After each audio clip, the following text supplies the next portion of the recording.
Hi guys, welcome to my vlog. Hi Shena. Please like and subscribe. So una sa lahat, this is our plan. Titignan natin yun. Ang una sa titignan natin, sabi ko nga sa iyo before, is to draw the extents. Kung pwede sana mag-drawing natin yung pinakalabas, no, ng ating mainframe. Then, tutuloy natin yung nasa loob naman. So, technically, kahit saan naman ako pwede mag-start, ako personally, I'll just use this portion as my origin. Pwede naman ito, pwede naman doon, up to me. Pwede ko naman kasi kaya position nasa ng origin. Possible yan, meron kaya dito yan. Like, saan na ba yun? Pwede naman move node, move origin. So, ibig sabihin ko, dito ko man ilagay origin ko sa una, pwede ko i-move kung nasa ng origin ko later. Diba? Pwede kong ilagay dito yung origin, move ko siya, negative 1.2. Kung ano na yung origin, pumunta na dito. So, sige, let's say dito na lang muna yung origin natin at 0, 0, 0. Kasi yan yung define ang mga dimensions, no? Para sa will extends. And then, i-extend ko na lang ito mamaya. So, para ganito lang gawin ko, lagyan ko ng node sa gitna. And then, highlight ko yung node na yan. No? And then, ang gagawin ko dyan ay, sige, translational repeat ako pataas para sa height na to. So, that is why the 1.2 link steps natin para makagawa ko ng unang vertical. Tama? And then from there, gagawin ko yung extent nung nasa pinakatuktok or the apex. Ano yung mga known values na meron ako dyan? I know that from my origin at this point, ay 9.5 siya in the z-axis. Tama? And from here, based on the height, that is 1.2 plus 3.5, so total of 4.7. So gagawin ko lang, highlight ko lang si origin no. Ctrl-C, Ctrl-V. Then ang ilalagay kong distance dito will be yung 4.7 na total height, which is 4.7. Naka-inches naman to. Hindi pa nag-edit si Sir Everett. Nag-edit lang. Wala naka-inches. Dito. Okay. Hindi pa pala niya sineset up to. Tapos dito, mag-new ulit ako ng metric. Okay. I-gano'n ko na lang, i-write ko na lang siya. Ano ng Everett na gano'n? Yes. So, ulitin ko siya. Para metric na naka-meter na. So, ulitin ko. Ito, y-axis. Link step 1.2. Para umakyat pataas. And then, i-copy ko to Ctrl-C, Ctrl-V. Anong ilalagay ko? Yung height na 4.7 dito, meters. And then yung Z na 9.5. Tama? Para pag in-okay ko yan, andun. Hindi siya mali naman. Ba't nandiyan sa gilid? Matik kasi naka-view ka ng 3D. Pag view mo dito, nandiyan siya. So, I already have my apex height. That is 9.5 to the right and 4.7 from this origin pataas. O ngayon, importante naman na yung susunod na to. Tama? Eh, saan siya located? Since ito ay, sabi ko ang scale, and kitang-kita naman na isosceles triangle yan, yan ay nasa gitna, no? So that is 0.7 divided by 2. Tama? And ito naman, yung point na yan ay 8.1 from the bottom. Eh, teka, meron tayong total height niya, di ba? Ang apex height natin from the top until sa pinakababa ay 8.7. So 8.7 minus 8.1, ibig sabihin yung height nito from apex hanggang dito ay 0.6, tama? But 0.6 kasi 8.7 from the ground hanggang sa pinakataas plus 8.1 from the ground hanggang dito sa start ng part dito sa bottom court. Ito ba? Pwede 0.6 tsaka kalahati ng 0.7. So gagawin ko, highlight ko si apex, Ctrl-C, Ctrl-V. Bababa ko siya ng 0.6, so negative 0.6, tama? Then ibababa ko siya, negative 0.6, and then imumove ko siya to the left. So, negative ulit, kalahati ng 0.75, that is negative 0.375. Nakuha ba? Negative 0.6, bakit? Kasi nandito yung apex, bababa ko na negative 0.6. So, negative. And then negative 3.75, negative 0.375, kalahati ng 0.75. So, negative 0.375, click OK, nandiyan na yung no. So, meron na akong pa-add-beam. Kaso nga lang, ito yung maganda dito. Pag nag-add beam ako, tapos baba taas, pag nag-insert node ako, nag-i-start lagi siya sa starting point. Tama? So pag nag-0.75 ako, mag-start dito sa baba. So ayun mangyari yun kasi ang sinabi ko sa inyo ay 0.75 itong taas hanggang sa maubos siya dito. Tama? Di ba? So, I will not do the baba-taas, I will do taas, baba. Para ang 0.75 mag-start dito, hindi sa baba. Kasi kung yung una mong pinindot sa admin, that's your starting point. And kung mag-insert node ka, yun lagi ang mauuna, yung starting point. So dito, pwede ulit akong baba-taas. Then dito, taas-baba, kasi hahatiin ko kami. Ayan, meron ang kalahatin niya. Gagawin ko dito, insert node ako, no? Like yung tinuro ko last. Mas ang ilalagay ko, pansinin niyo, pag naglagay ako ng 0.75 dito, then add new point, hahatiin niya ngayon yan. Magiging yan siya. Uy, sir, bakit nasa left naman? Di ba dito yan? Pag click ko yung okay, dito siya mag-start. Bakit? Kasi andyan nga yung starting niya. Kasi dyan ko unang pinindot yung admin. Tama? So, isa-isahin ko ba yun? Huwag na. Gamit na lang kayo ng calq.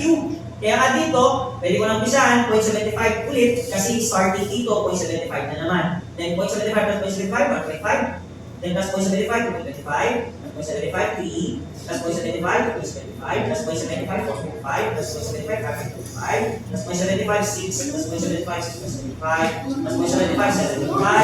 Plus 0.75, 8 and 25. Then I think that's the last. Enough. Think okay. Tama?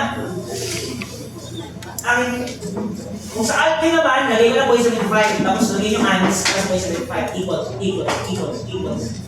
Nasa lahat. O ba yan? Na? Tama? O, pero din dito. Insert mode. Ito ulit. 0.75, 5, 0.75, 8, 0.75, 5, 5.25, 6, 0.75, 5, 8.25, 9. Then, active na ako, babatas.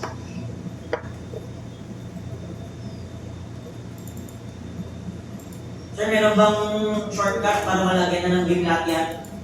Mag-alala, wala.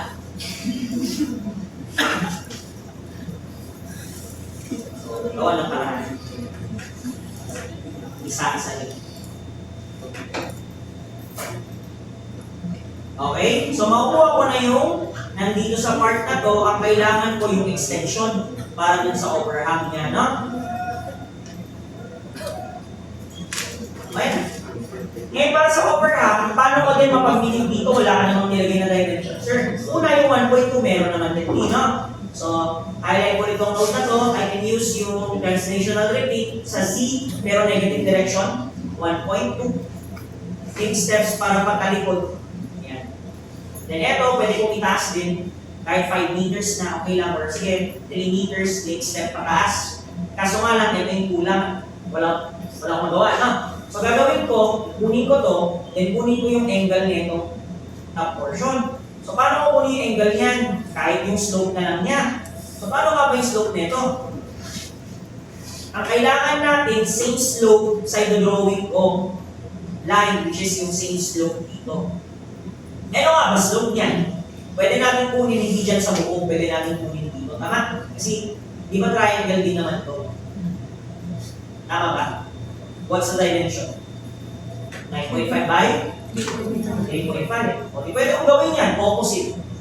So, gawin ko, highlight ko tong node na to, Ctrl-C, Ctrl-V. Gawin ko yung negative ng dalawa. Negative 3.5 para sa baba, negative 9.5 para sa kabila. So, technically, ganyan siya. 3.5, 9.5, then pag ginawa ko negative, tama? Same slope. So, okay ko. Ayan na yun. Add bin. Dito to dito. Intersect. Tapos. Tama. Tama na. Pwede rin stretch bin. Kasi pag nag-stretch bin naman kayo is ganun yun, no? Mag-extend lang to. Yes, pwede rin. And then, igagawin mo siya, intersect mo pa rin. Kasi malamang, hindi mo naman alam na 1.279 na ganyan. So, possible yung stretch beam. Wala problema. Then, may kulang pa tayo, add beam, pabatas. Basta. Yes. Sunod dyan, highlight mo lahat, then mirror. Diba? Then pag lalagay ko ng mirror, anong titignan ninyo? Ang titignan nyo dyan, ito, ano yung vertical axis. So the vertical axis here is the XZ. Kapag naka-show yung thrust mo na ganyan, then ang nakikita mo sa vertical niya ay YX. Yan yung ilalagay mong mirror, ibig sabihin yung mirror nandito. Then, since kalahati na lang yung ginawa yung, di ba, kalahati lang to ang nagawa. So if you put the mirror here, ulit sa kabila. Saan yung mirror? Yung vertical axis, YX. So ilalagay nyo dito is XY plane. Then saan yung reference? Pag wala kayo nilagay, yung origin ang reference niya. So ito, mauulit sa kabila pala ito. Hindi yung lalanas dyan. So dapat ang reference mo yung nasa gitna, which is ito, sa apex. So click OK sa kabila. Tapos enjoy. Yes. Tapos, yun na. Pwede na naman properties. Mag-initial property lang muna kung namin ko sa double angle. Sige, mag-initial property tayo ng 30, 30, 80. Isang single, isang double. Then, ano gagawin ko dito? Wala tayong choice kundi, di ba, mag-highlight ng mainframe. So, highlight ko to. Highlight ko yun. Mainframes tayo. Ang maganda dyan, umpisa lang naman to. Mamaya-maya, hindi na ito yung case, no? Kasi may gagawin tayo mga special cases per game. Highlight ko na lang lahat ng mabilis.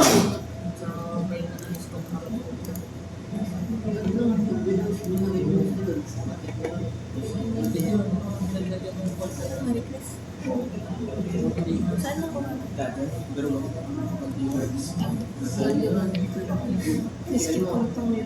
Ayan, ito yung mainframe, tama? Ayan, assign ko selected beams with assign click yes. Then lahat na nasa loob yung single, tama? So pwede na ako pumuntang select, missing property, pina-highlight na yung walang property, add selected beam with assign click yes. Tama? Okay, tapos na tayo doon, may problema pa tayo. Ano yun? Yung beta angle, kasi kung titignan natin yung baba, yung entirety ng baba, walang titigil. Nakikita nyo na, ayun,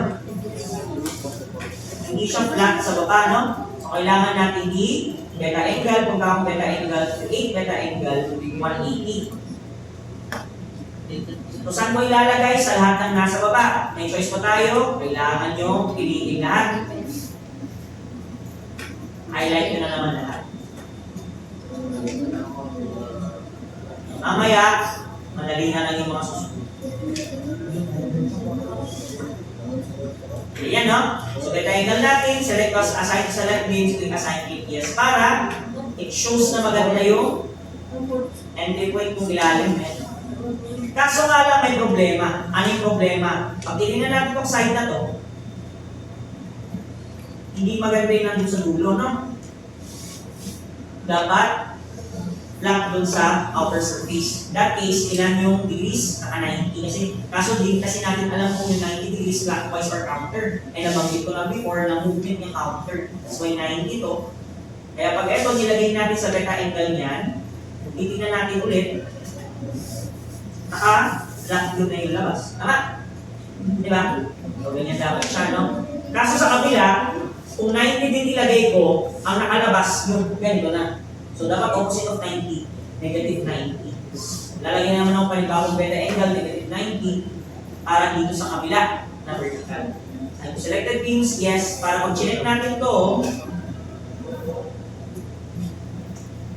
naka-flat ulit. O ba yan? So, you need 3 beta angles. Okay, next, tapos na tayo dyan, specifications tayo. Beam, start, partial, 0.99 empty, add. Beam ulit, and partial, 0.99 add. Ngayon, isa-isahin ko na naman ba? Hindi na. Paano kaya i-highlight yan? Simple lang. Na-highlight ko na sila dati kanina, di ba? Ganito lang.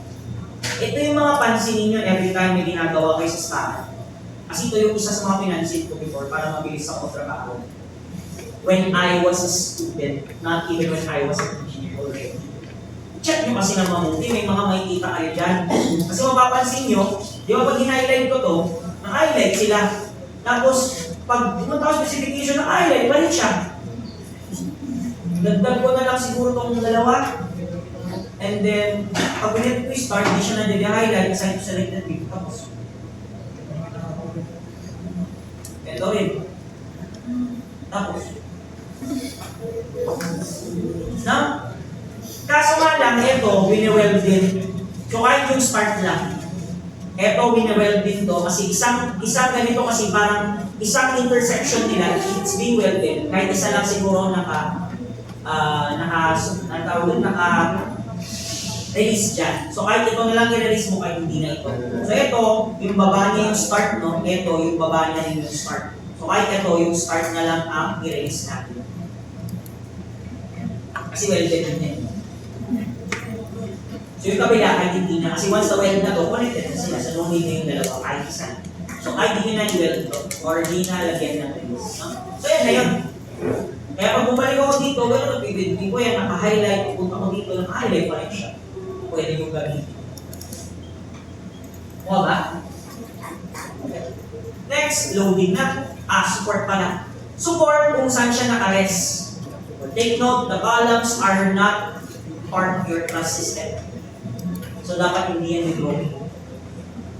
Columns are supports for your truss. So gagawin ko dyan siya papatok. Lagay ako ng enforce bar. MX to 1. Add. Use cursor ko sa saan siya nakapatong dito. Tapos, kuha ba? Kuha ba yun? After yan, loading na ako.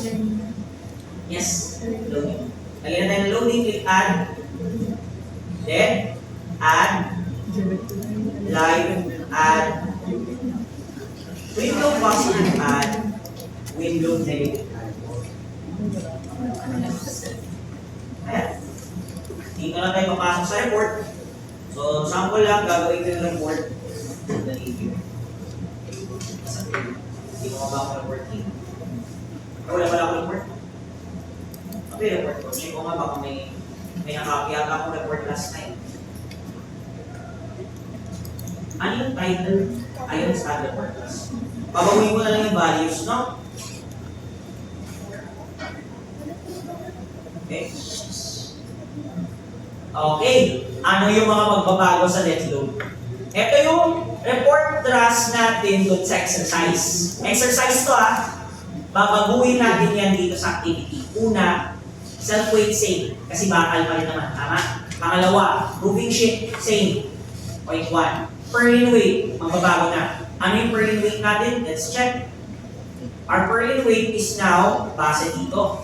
So we have first the weight, then the length. Anong susunod na kailangan? Purlin spacing, which is 0.6 concenters. Nakuha ba? In that case, to compute now the pressure criteria for your purlin, kailangan ko ng value. So that's 5.846 divided by the length, 35. Tama? Equals, then divide pa natin siya ng purlin spacing, that's 0.6. Total of 0.278 dapat yung criteria natin. Kuha ba? So that is the weight divided by the length purlin divided by the spacing of the purlin. Para makuha niyo yung value 0.278 and yan na yung criteria for your purlin weight kilo pascals. Next, covered port na. Covered port. May ceiling kaya yan? Walang ceiling yan. Nakuha ba? Lalagyan mo pa din ang ceiling yan, may open nga, di ba? Punta kayo ng covered port natin, tingin sa taas, may ceiling ba yun? Wala. So technically, wala dapat. Pangalawa, MEP. May plumbing? Wala. May mechanical? May electrical? Meron. Alam walang ilaw yan. Paggabi, paano din? Paggabi ba sa covered court, ginagamit? Yes. Baka sa ilaw. So may ilaw pa rin. May linya ng kuryente. So only one aspect, and that's 0.278. 0.5. Kalahati na. Kasi sarap naman electrical lang. Saan ilalagay? Hindi ba yung ilaw sa gitna? Eh, saan dadaan yung linya ng kuryente? Malamang sa bottom port nito. Kasi yung ilaw dyan, malamang dito mag-start. O, let's say may ilaw ka na. Dito yung ilaw, yung disco ball. Tapos, saan siya dadaan? Matik sa dito. And then yung linya ng kuryente niya, dyan din. Tapos depende na lang kung saan isasaksak sa left ba o sa right, depende kung nasan yun. So, let's just use the possibly either one dito pwede niyang madaanan na bottom port. So, let's go for both. Ba? So, bottom port nito paglalagyan. So, dyan dadaan yung linya ng kuryente para sa ilaw nito. Nakuha ba? O let's say, baka nga meron kayo, anong tawag doon yung bleacher. Tapos lagyan din ng ilaw. Pwedeng dito, pwedeng dyan, o si buo na lang. Pwedeng malagyan ng ilaw, pwedeng malagyan ng linya ng kuryente. Ngayon, kung marami, pwede yung dagdagan, 0.1 electrical. Pero since, di ko naman explain na gano'n, dapat 0.05 natin na. Kasi electrical lang naman. Okay? So dito, 0.05 ang yan. Yung applied load, walang nagbago. So yan ang ngayon ang criteria natin for dead end. Walang ceiling. Next, with load tayo parameter. Anong magbabago? Una, exposure should be C. Kasi sinabi rural ulit, na? Pag the problem nakalagay din at a rural area, so C tayo yan. Pangalawa, in-roof height. Paano in-roof height nito? So, ang in-roof height natin will be half of the truss height, yung sinabi ko, di ba? So that is 4, which is the column height, plus kalahati ng 4.7. Kasi 4.7 lang naman yung truss height, di ba? So that's 1.2 plus 3.5, 1.7, yun lang yung truss height. Yan lang yung divided by 2, plus the column height na 4, in-roof height is 6.35. Next, topographic factor, patag, so 1. Angle. Magkaiba angle ng taas sa baba, anong gagamitin? Saan may bubok? Saan tatama yung hangin? Sa taas. So taas dapat ginamit. Kasi nandun yung roof, hindi sa baba. Tama? Kaya nga siya roof angle, nasa may roof mo, nasa baba, nasa taas. So it should be kung saan tatama yung hangin. Eto, taas. Eh ano ba yung angle ng taas? Magkaiba sa baba, yung nasa taas yung 9.5 at 3.5 na naman. Ako, yung ginamit ko na same, no? Na angle kanina. So that is tangent, opposite 3.5 divided by adjacent 9.5. Pero tangent, no? May nakastandard pala ito. 3.5 divided by 9.5 as 3.5 divided by 9.5. Then, trigonometric function, inverse tangent. 20 point.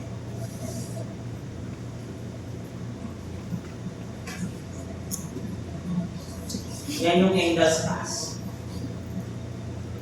Next, basic wind speed given 275. Pero 300 lang din magagamit, pero ito lang dapat yan ang ilagay. Effective area. What's the truss spacing effective width considered? May 6 meters, may 5 meters. Pero kung nagkakalahati-kalahati ka, it's 6 meters yung pinakamahaba. Tama? Diba? Kasi ganun yun, kalahati-kalahati yan. So, sa truss na to, wala ka ng kalahati sa left, you use the entire overhang. Then kalahati dito 3. So 3 plus overhang sa truss na nasa pinaka-left. How about yung truss na nasa gitna dito sa portion na to? Kalahati sa left 3, kalahati sa right 3, 6 meters. How about to? Kalahati sa left 3, kalahati sa right 2.5. Ano pinakamahaba? Yung 6. So 6 ang effective weight natin. How about bottom chord length? Ang gagamitin ng bottom chord length ay yung buong bottom chord, hindi lang yung 19. So technically, etong 19 is nasa columns lang na center, plus 1.2. Kabilaan. Kasi yung buong bottom chord mo, dito.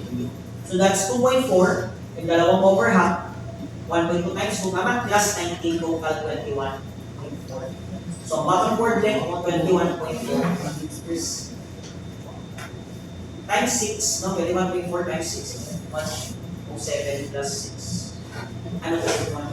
108.4? Tama?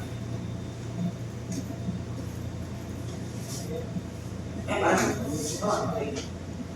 Yun okay natin. Times 10 ko yan. 214 divided by 207 plus 21. Then, manlay pa yung next, adjustment factor tayo. Adjustment factor is based on, ulit,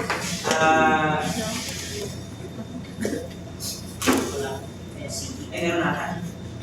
Lahat NCT. Okay. So, account kasi servant nito. So, adjustment factor based 2 to 3. Tingnan natin dito. So, saan siya papasok? So, siya ay exposure C. And then, siya ay 6.35. Tama? Eh, lumagpas na siya ng 6. So, 7.5. Ang ating lambda ay 1.35. Ayan, dito, 1.35 na lambda. Then next, zone A distance. May mga nagkamali dito sa preliminary check ko. Ano yung zone A distance? Ano yung least horizontal dimension? Ang least horizontal dimension nakadepende sa dimension sa ground floor, not the roof. Kasi roof mag-extend talaga yan. Alam ka naman, eksakto yung roof, tama? Walang ganun, i-extend mo ang roofing, tama? So, ang hinahanap na dimension dyan, yung nasa baba, ground floor. So, ano yung nasa baba?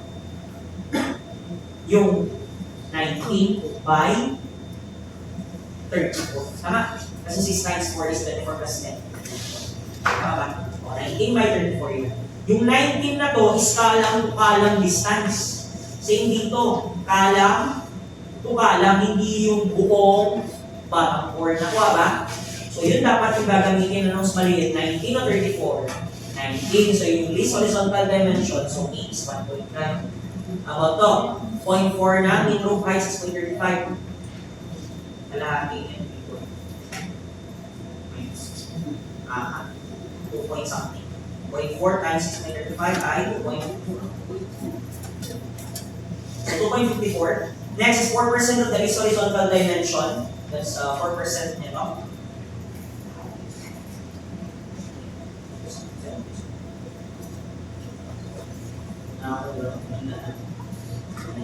Wait. 76. So, mas malaki pa rin si 1.9 kay 0.76, so N is yan. Then, mas malaki pa rin si 1.9 kay 0.9. Sabihin, RA distance is 1.9. Next, wind load. Yan na rin yan. Why? Kasi ang laki ng effective area, no? So, malaki effective area, kunin natin dito.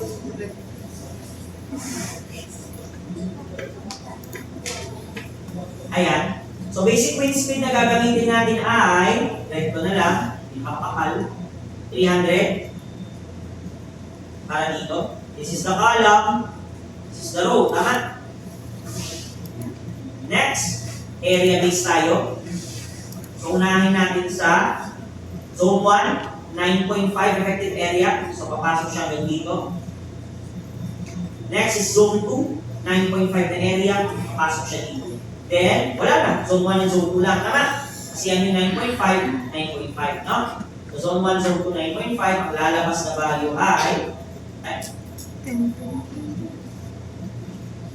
1.23, negative 2.48, 1.23, negative 3.51. Our positive ng overhang, same. Lahat ng positive wind. Then overhang wind is dito. Same lang din. Kunin lang natin yung 300. 300 at the angle of 7 to 27 degrees, and then ito yung kanyang row. And then, zone 2 na lang na 9.3. Ayan na. So, saan siya tumapat? Negative 6.03. So, yan na yung window criteria. After yan, kailangan na natin compute. Unahin natin sa mga to. Corrugated roofing sheet. Magbabago yung ating effective spacing. So, that is 0.1 times 6. That's 0.6 na. Next is ito naman. The Berlin width is 270 kata. Kanina ng times 6. So, what's 0.27?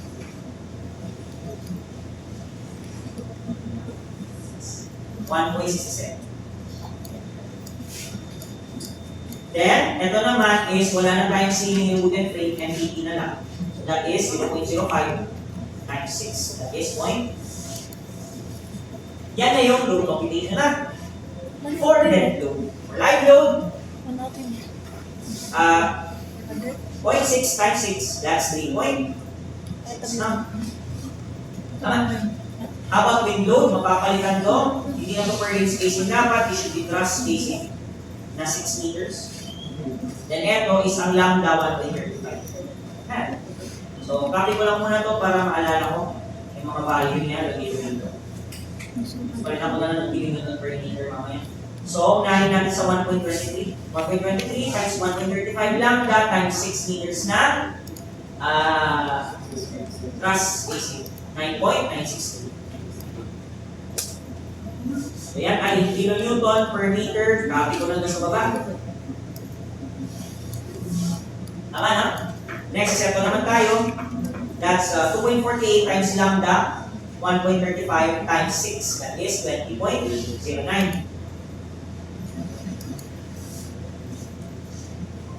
Next is 3.51 times 1.35 times 6. 28.43 naman.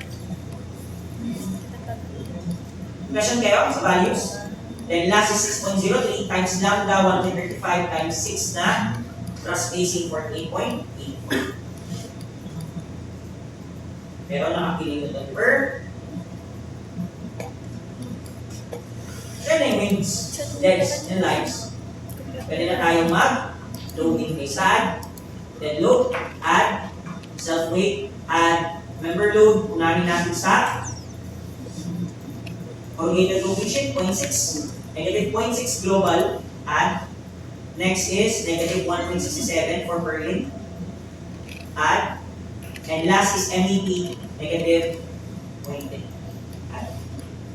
Self-weight is assigned to view, tama?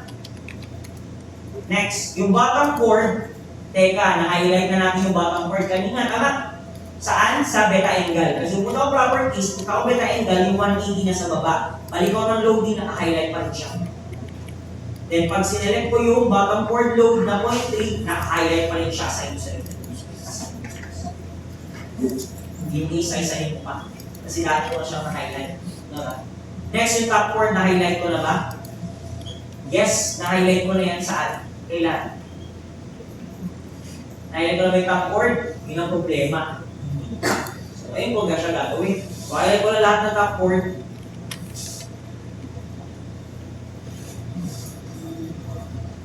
Then, hindi ko na i-highlight yan ulit kasi ngayon, na-highlight ko na siya once. Magagamit ko na siya later. Yan. Assign natin, assign to selected bits, assign it yes. Next is yung per lane. Lagay natin doon, no? Maalala nyo yung edit list sa baba, sa inyong big numbers, no? Para sa top chord. Lagay ko lang ulit dito, assign ko, edit list, click assign ko siya sa lahat ng list. Yun ang kabilis. So, ginagamit ko para sa top chord, assign to edit list, pinakamabilis kasi yun. Next, live load tayo. Live load is 3.6, no? So, lagay ko sa live load, add, member load, negative 3.6 global. Then, paano siya i-assign? Edit list ulit. Na-copy ko na yung kanina, di ba? Control D ko na lang dito, then click assign. Tapos. How about wind load positive? Same value, Y local nga lang, di ba? 9.963. Dito dito, add, member load, negative 9.963, negative towards, di ba? Y local, click add. Then, saan siya ma-assign? Sa top chord na naman. Na-copy ko na assign to edit list niya, tama? Lagay ko sa baba, Control D, assign. Tapos, negative wind, doon tayo magkakatalo. Kailangan natin A distance. Tama? The A distance is 1.9, if you remember. Ayan, 1.9 yun ang burn. So, check natin. Is this 1.9? Kulang. Habang pag dinagdagan mo yung dalawa, 1.2 plus 1.1, sobra na. So technically dito, sobrahin na lang natin. Next sa taas, 0.75 plus isa, another 0.75, 1.5 kulang. So may isa pa 2.25. So technically tatlo sa taas, dalawa sa baba. Para kasya yung 1.9. Same sa kabila. O ba yun? And dito. Yan ay zone overhang sa baba, zone 1 sa the rest ng upward. Lagay ko na yung negative wind. Unahin natin sa 20.09. Positive, away. Y local. Next is 28.43. Y local. And last is global na 48.84. Sir, bakit? Kasi nga naka-beta angle para mataas, no? So, global na lang ng positive. So, na-highlight na ngayon yung pang zone 2, i-assign yung selected beam ko na yung pang zone 2. Diba? Then, kung gusto yung overhang mauna, sige, use cursor ko, assign dito and dito. Then, the rest, neto, wala. Highlight mo na lang talaga lahat. Highlight natin lahat yan. Or isa-isahin na lang pinutin sa use cursor to assign. Okay lang yun. Then selected views, click assign. Okay. Tapos na tayo sa win. Dali na tayo dumiretso sa fluid combinations. Control A, Control C. Lagay ko dito. Utilities, command file, C. Pinakababa. Lagay ng space, Control V, Control S. Close. Control F5.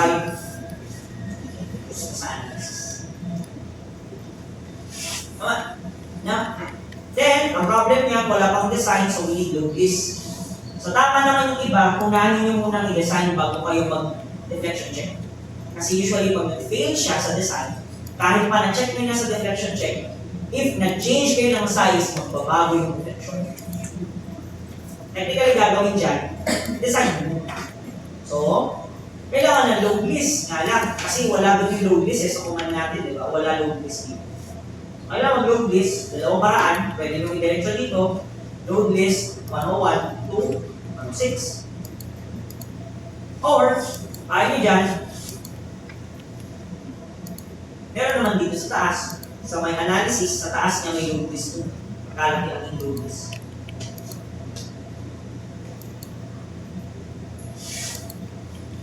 Na? So, pag pinindot nyo yun, ilagay nyo lang yung 101 to 106, lagay sa right, click OK. Okay, may load list na. So, pag chinek natin doon, kung ano yung sinulat ko kanina, yun lang din yun. Tama? Ayan, pwede na tayo mag-design. Design, palitan ko ng dash 10, and then parameters tayo. Ano yung mga parameters? Una, method, LRFD, add, F-yield, to be exact sa PNS, Philippine National Standard 248,000. Add LX 0.6. Bakit? Yun yung spacing ng Berlin. Dito. 0.6. Click add. And LY 0.6. Click add. Una, F-yield. Assign to view. Tama? About LX, assign to view? No, top chord yan. Balik ako loading. At asan dito yung top chord? Dali na. Eto. So, kunin ko lang yung kanyang edit list ulit. Then, punta ko ng design. Punta ko ng LX. Assign to edit list tayo. Control V, assign. Top chord lang wala na yan. Then, ganoon din sa LY, top chord. Assign to edit list. Control V, assign. Then, commands na tayo. Kaso, naka-16 na naman kasi pumunta ako ng gano'n eh. So, pumunta ako ng loading kanina or ako ng pinipot ko ng reset ko doon. Dash net ulit, commands, check code, add, take off, add. Kaso hindi pa naka-assign, so check code, assign to view, take off, assign to view. Yan na natin.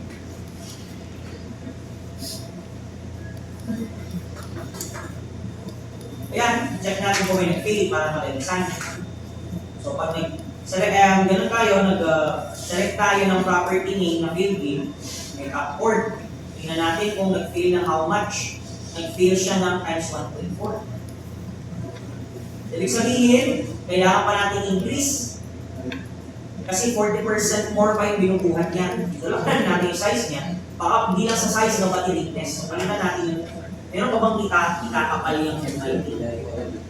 Wala na, 38, 35 yung susunod. 35, 35, 18 yun. Hindi siya makapal. 40, 40, 18. Ay, may 40, 40 din. Sige nga, check natin kung pasok ng 40, 40. Pwede yung 12. Meron natin. Then select, property name, values. Fine. Tingnan yung binubuhat niya malayo sa 1 o 1.005 na lang. 1% na lang. No? Or 0.5% na lang. I think yung 12 mm. Pero kapal kasi ng 12 mm. Pero yung 12 mm. Ilan ang 12 mm? 12 times 5.4. That is 300 mm. Ganyan kakapal yung per mo. Sir, bakit? Yun ang problem dyan. Kung titignan nyo, ang sobrang laki na yan. What is 40 inches? That's inches ha? 40 inches times 25.40 lang. 1,000 mm. Ibig sabihin yung per ring mo, 1 metro. Ito yung double angle mo na per ring, tig 1 metro. So from dito to dito, 1 meter na siya.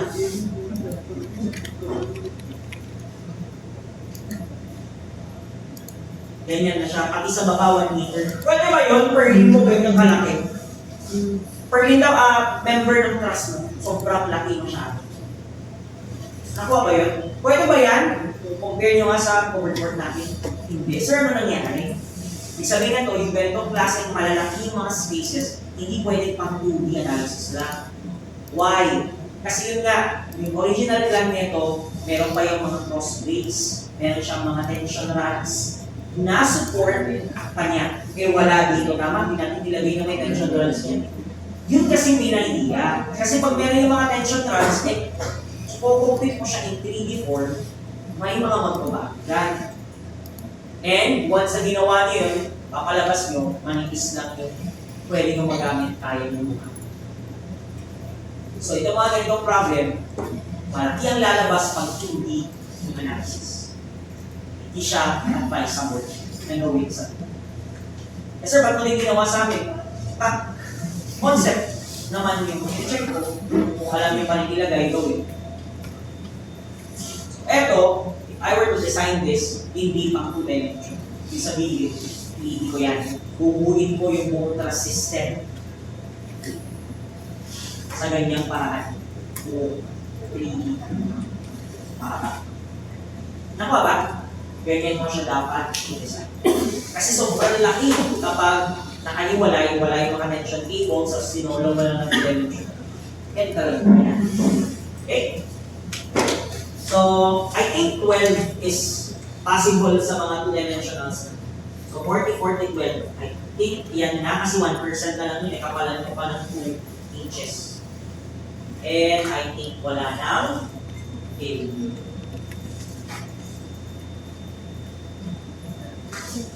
So, select property name, get views. Pero ang laki masyado. Sobrang laki. Okay, mga 40. Check natin ha, mag-inal table niya, 40, 40. Well, good. And, ang depth ng hindi siya 40 pala, sorry. Iba yung ganun niya, ito pala.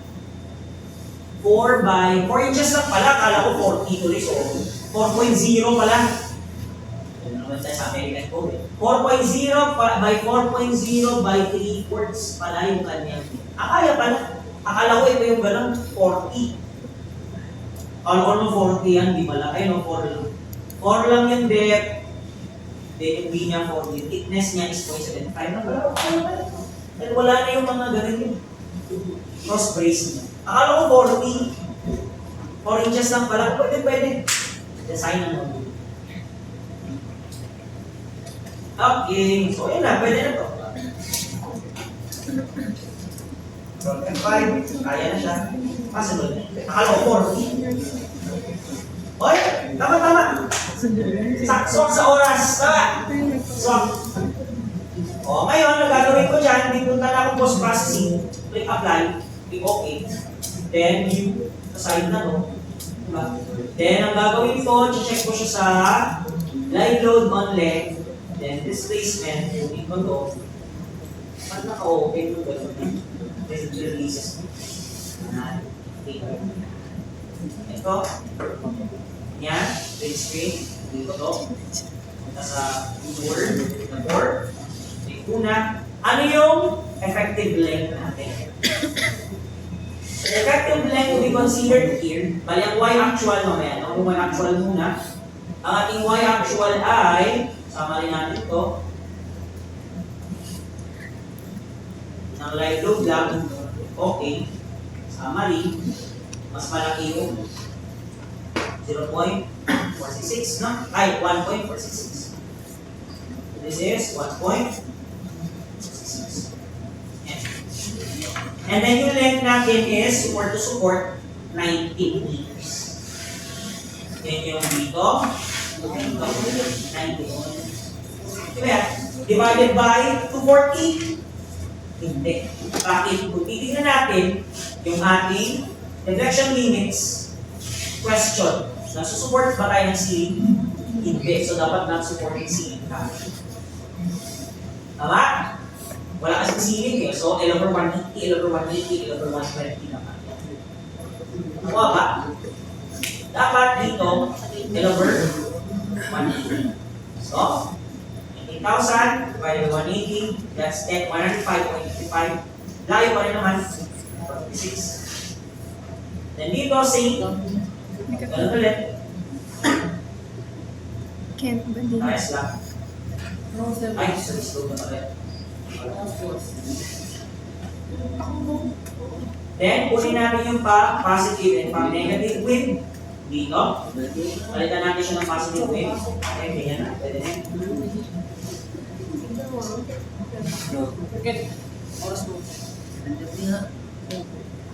Positive wave will be, ito na lang. And next is yung negative wave. Ang next page na lang.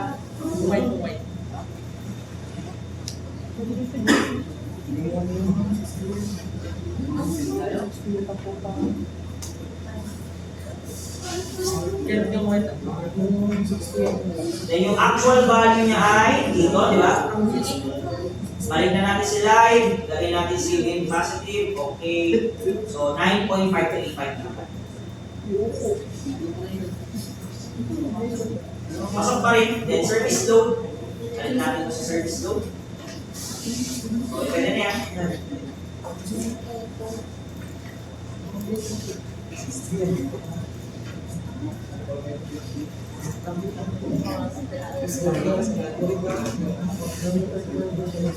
So ngayon, ang ating ganun is 19,000 divided by 120, no?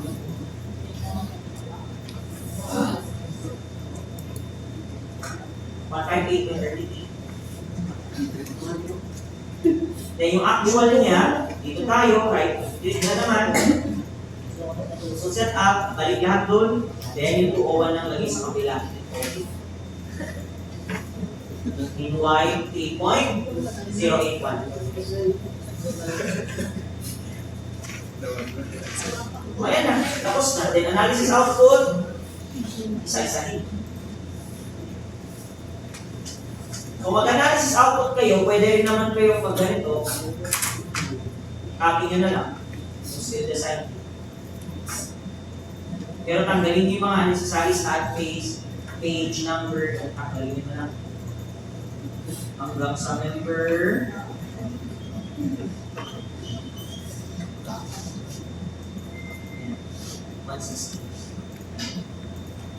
Pwede po. So, tanggalin natin yung mga unnecessary data.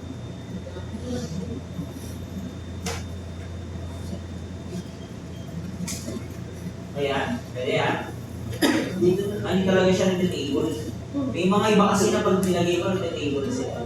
Anyway, pwede naman to. Tanggalin ko lang yung slot space, page number. Diba? Ayusin naman natin. Page number ulit. Another page number. Page number. Hash. Page number.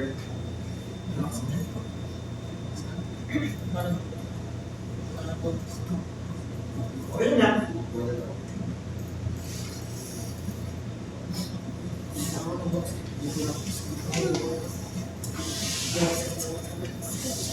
Mga maayos.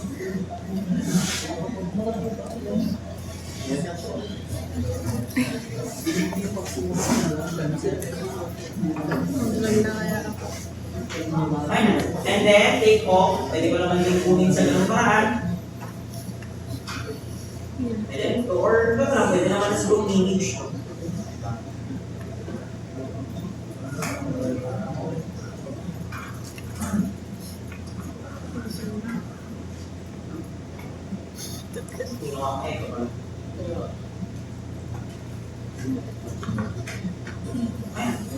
Tapos ang record.